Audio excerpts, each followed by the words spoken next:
Estar, a strange star that came from afar across cosmos, estranged from Mars, though now tame, your scars reveal that you know where the wild things are.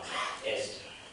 A comet and the Earth's surface seldom ever meet to birth purpose, and you were a shooting star that fell under the sun's watch. And with you being celestial and our being terrestrial, we didn't recognize you for who you are, so you got lost amongst the clay, Estar.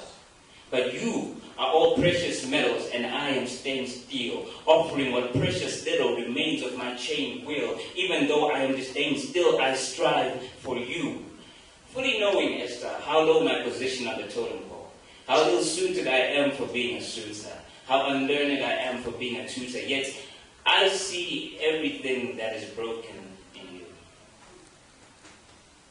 Adroit word bender, in awe of your splendor, I am not oblivious to your body vibrating with the echoes of every evil thing that has ever been spoken to you. I've seen how the light hesitates to dance around your silhouette as though all nature is conspiring to cast you back into the shadows. I hear the sagging whispers etched into the edges of your voice, and have caught the scent of the sadness that lingers and hovers just above your joy. I know how it feels. I am a man of steel, but it is not without its stains. And you are a thing of beauty, but not without your pain.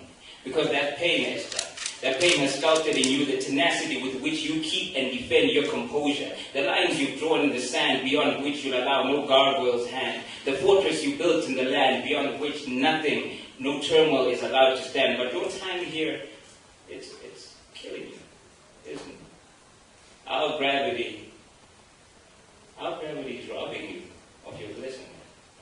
Estar, you were airborne, hanging in the balance. Nature's water broke and you fell down to the earth in a rainstorm. You made your own crater to cradle you. The Milky Way has been trailing you, calling you home, and I am the patron saint of lost causes, trying to carry you back to be a stud in the canvas of sky, but away from the earth. In a journey that long, so many days, I would return to clay, and you would become stardust. You see, Estar, even in death you're a shadow. Thank you.